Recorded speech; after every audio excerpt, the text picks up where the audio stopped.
and you done plateau, that's religion. That ain't the devil. Of course, he had a part to play in it. Amen. But when you stop and you get to a point and you feel like you're safe, if you've arrived and this is enough, you in trouble. If you can be, how to say it, sedated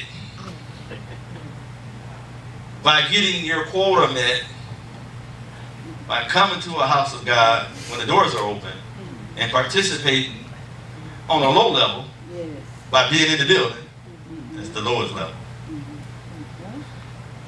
That's probably somewhere along the line you influenced by a religious spirit.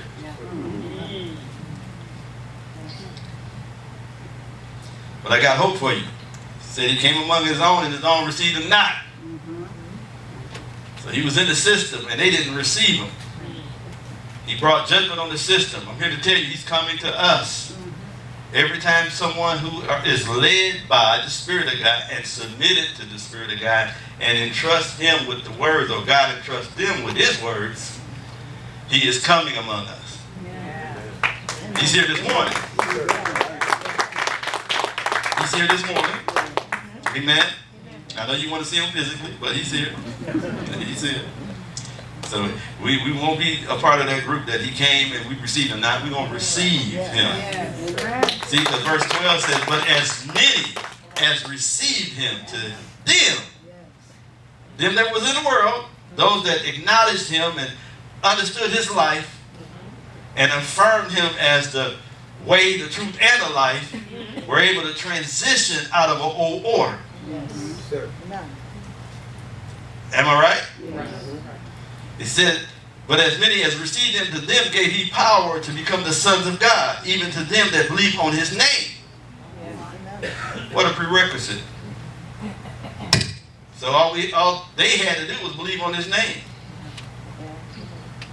All we have to do is believe on his name, because his name it denotes to us the what's the word?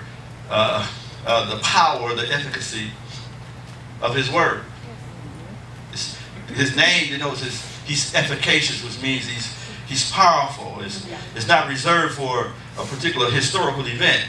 It still speaks today. That's that word to me. Efficacious means it still have an emphatic impression on my spirit, man. Are you following me?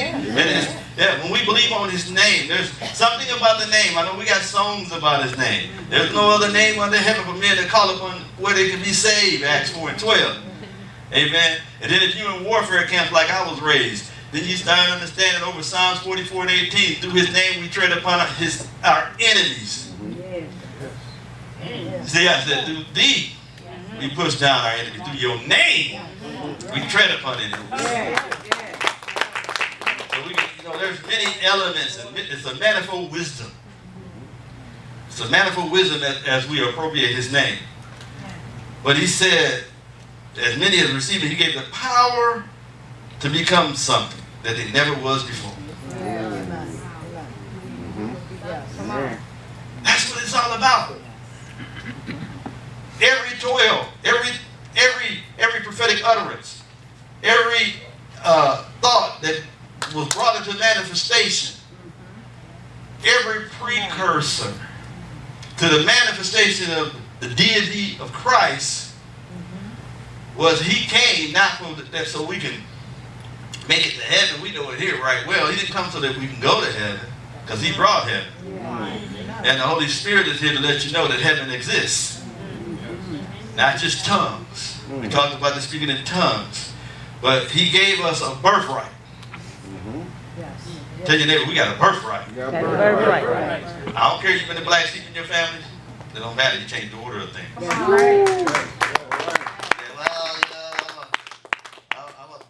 Israelite to the power. No. He changed the order of things. Yeah. Ephesians talks about all the ordinances that was against us nailed to the cross. We were strangers and foreigners, alienated from the life of God. Amen. The Commonwealth of Israel didn't belong to us, but as Gentiles, we were Gentiles. We're no longer Gentiles. So when somebody try to throw that cloak, that veil on you again, tell you you're a Gentile and those are Jews, tell them you lying. I know my Bible. My Bible is one new man. After the cross, it doesn't matter. No Jew or Gentile.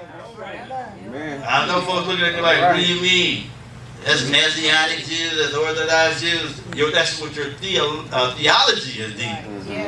But true Christology, Pauline epistles would denounce those ideologies. He would deconstruct those old paradigms. So they need to be deconstructed. And the only way you can deconstruct the thing, you have to get the truth. And the truth is, we have too much of a witness. He said it's not the outward man. Romans 2:28-29 in all of our Bibles. Said he's not a Jew outwardly, but a Jew inwardly. Paul wrote it. And he was a Hebrew of Hebrews, so he was Jews on both sides of the track. His mama and his daddy was a Jew. And if we're going to knock it all the way down, the Hebrew ain't necessarily mean a Jew either. Young people, so don't let nobody tell you, say, well, we Hebrew Israelites. No. No. The word Hebrew means river crosser. That's why Abraham was called a Hebrew, because he was a river crosser. He crossed the river.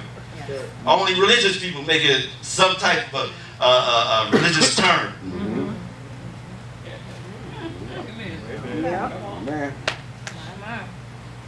And that's why Paul penned for us the book of Hebrews. It's those that have crossed the river. Amen. We done crossed the river because we left a Mosaic system. And he consecrated for us a new and living way. So we are river crossers.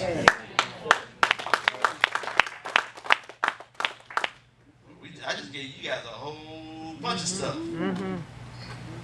You go search it out. The book of Hebrews is the book of better things. It's got 13 better things in it. That's why we got to understand we're not going back to an antiquated system. He's not coming back to brick and mortar. It's not going to be an antichrist that's going to stand over in the Middle East for all the world to see. He changed the order of all that. What was externally acceptable is not internally becoming authentic, verified. Amen? Amen.